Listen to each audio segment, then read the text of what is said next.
फिर वह चिल्ली किसी उत्तम ब्राह्मण के मुँह से यह कथा सुन आई और पीपल के खोते में बैठी हुई अपनी सखी को सुनाया। सियारिन ने आधी कथा सुनी थी, उसे भूख लग गई और वह उसी समय सबसे भरे हुए शमशान में पहुंची। वहां उसने इच्छा भर मांस का भोजन किया। चिल्ली बिना कुछ खाए पिए रह गई और सवेरा हो गया। सवेरे वह गौशाले में गई और वहां गौ का दूध पिया। इस तरह नवमी को उसने पालन किया। कुछ दिनों बाद वे दोनों मर गई और अयोध्या में किसी धनी व्यापारी के घर में जन्मी।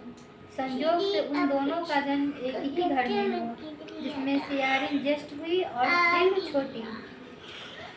कहत नहीं कि कोनो मिला रहेला तब ही आदमी संबंधी होला। संयुक्त थी, इसीलिए बड़ी लड़की काशी राज के और छोटी लड़की उनके मंत्री के साथ गृहपत्य अग्नि के सामने विधि पूर्वक ब्याही गई। पूर्व जन्म के कर्म फल से वह मृगनयनी रानी हुई। जिस किसी भी संतान को उत्पन्न करती वह मर जाती थी। अच्छा सियारिन होला। पूर्व जन्म की बातों को स्मरण करने वाली मंत्री की पत्नी ने अष्ट वसुओं के सदृश तेजस्वी 8 बेटे उत्पन्न किए और सभी जीवित रह गए।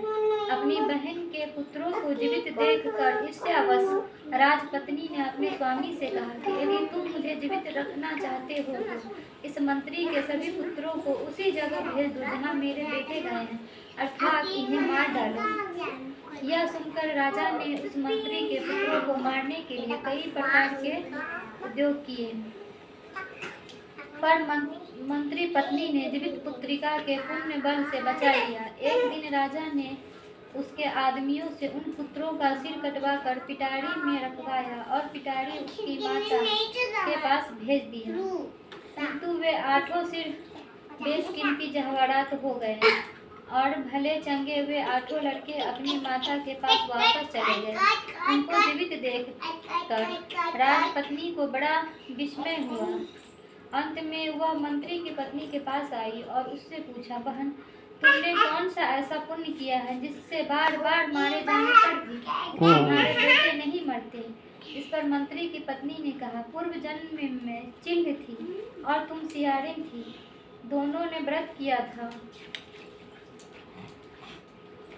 तुमने व्रत के नियमों का भली भांति पालन नहीं किया था और मैंने किया था। इसी दोष से हे बहन तुम्हारे बेटे नहीं जीते हैं। ओ राजरानी अब भी तुम उस जीवित पुत्री का व्रत सो करो तो तुम्हारे बेटे दीर्घायु होंगे। मैं तुमसे सच सच कह रही हूँ। उसके कथा अनुसार रानी ने व्रत किया, तभी से उसके कई बेटे सुंदर और दीर्घायु होकर बड़े बड़े राजा हुए। सूत जी कहते हैं कि सब प्रकार का आनंद देने वाला मैंने यह दिव्य व्रत बतलाया। स्त्रियां चिरंजीवी संतान चाहती हो तो विधि पूर्वक यह व्रत करें। खत्म। बोले बोले जितवानंद भगवान की जय।